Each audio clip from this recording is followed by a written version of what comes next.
Hello friends, welcome to the sixth video in the lecture series on pointers in C and C++ by GetGyan. If you have not watched the previous videos, I would advise you to watch them first. I have given the link of the whole playlist of the pointers in C and C++ in the description section. In this lecture, we are going to study about array of pointers and multi-dimensional arrays. So let's just start. Array of pointers. So since pointer is also a kind of variable, we can create array of pointers also. We have already seen that pointer is also a kind of variable, and since we can create a array for any type of variable, we can also create an array for pointers as well. For example, here char star name is equal to some strings constant. What does it mean?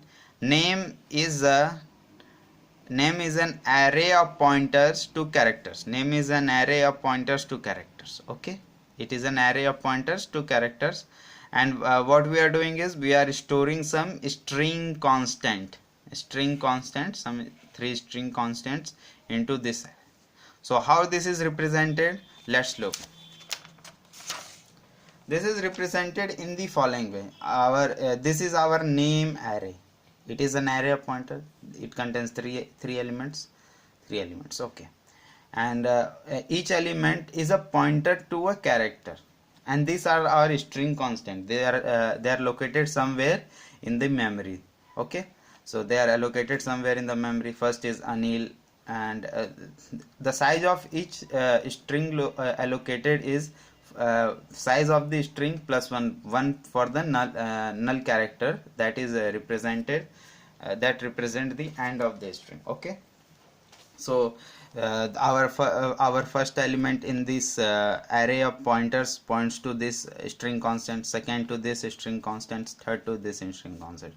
Let's say string Anil has been located at a memory location whose starting address is 100.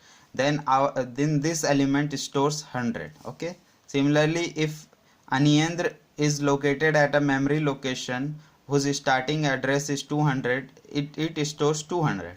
Similarly, it stores 300. So you got clear, they are storing the reference to the string constant in the memory. Okay, and then and this array elements also have their addresses. Let's assume the size of each pointer variable in our system is 4 bytes. Then and let's assume the starting address of the array name is 10. Then it has an address 10, then 14 and 18. And let's assume the size of each character in our system is 1 byte. Then 100 plus 1, 100 plus 1, 101, 102, 103, 104. Similarly this. Okay, so now we will look how we can access this. We will use this pointer, this name variable, to access and modify all these elements. Okay, we will use name to access all these elements. So if let's say if you want to print this string constant, okay, if you want to print this Aniyendra, okay, how you can print? You already know, to print a function you have to supply the starting address of the memory location from where you want to print. That is, you have to supply this memory address 200. So in order to reach here, in order to supply 200, you have to reach here. That is the starting of this string, that is here. And in order to reach here, you have to reach here. And in order to reach inside this box, you have to reach outside this box. And the only way you can reach outside this box by using the variable name. So how we can do is, let's look. Name is pointing to this name. Writing name is as good as standing outside of this box, first box. And if you do name plus 1, you are outside of this box. And if you name plus 1, if you do name plus 1, you are outside of this box. And if you write a star in front of it, you are inside this box. And inside this box is same as standing outside this box, because this is pointing to this storing 200. So if you pass name plus 1 star, name plus 1 parenthesis and then star, you will print Aniyandra. One thing you should keep in mind that this parenthesis is important if you want to print it.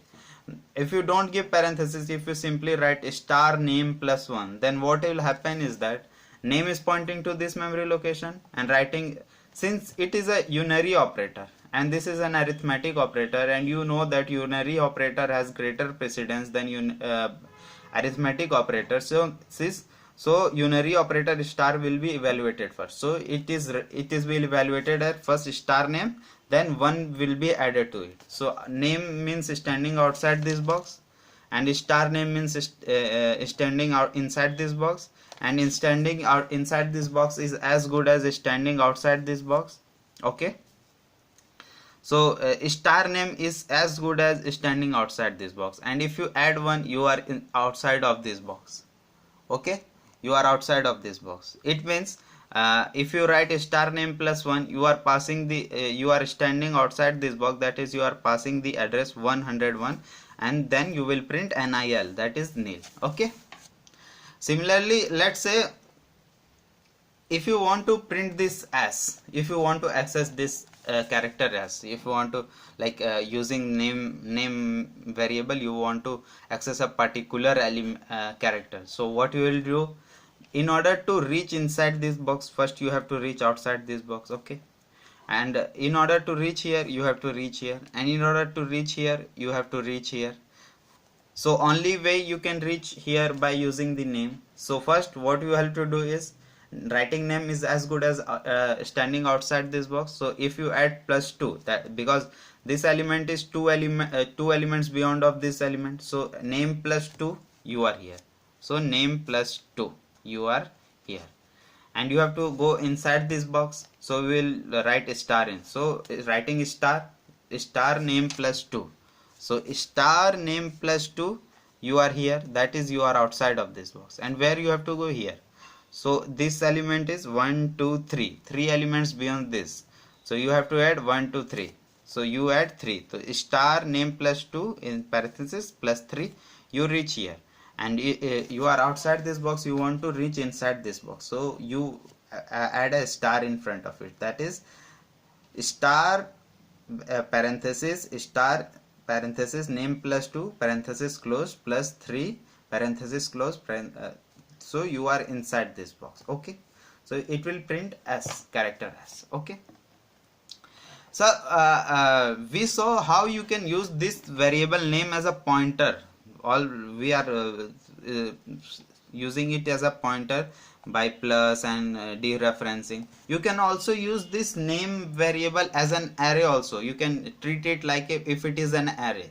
How? If you want to access this variable, so it is 0 1 2 0 1 2, so row number is 2 and column number is 0 1 2 3. So row number 2 and column number 3, you can access this element. Same it prints as, same is printed as. Okay, now we will look at another way we can store this string constants, that is multi-dimensional arrays. Okay, let's say you declare a multi-dimensional array name, multi-dimensional array of two-dimensional array of characters, and store this string constant in them. How will they get stored is that, first you should know how you will determine number of rows will be same as the number of string constants here. Since the number of string constant here is 3, the number of rows will be 3. If there was one more string constant, it would be 4. Okay, and how you will decide the column size, number of columns?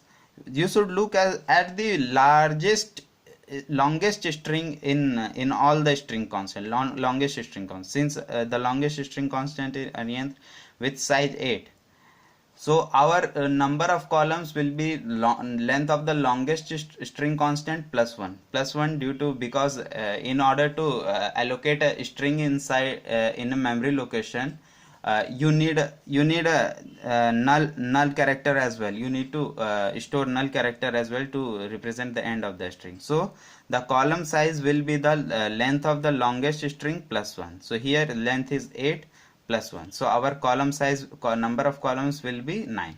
So what will happen is that here a 3 cross 9 matrix will be allocated in memory, okay, and they will the first row will store Anil, second row will store Anyendra, third row will store Anisha, okay. And if you this is very simple to access any elements. Like if you want to access this element, what will you write? Name of 0 1 2 0 1 2 3. The name of 2 3 you will get as. If you want to access this print this whole string, or if you want to print this whole string, what you will write? Name of 1, that is 1. You will point here and this will print the string.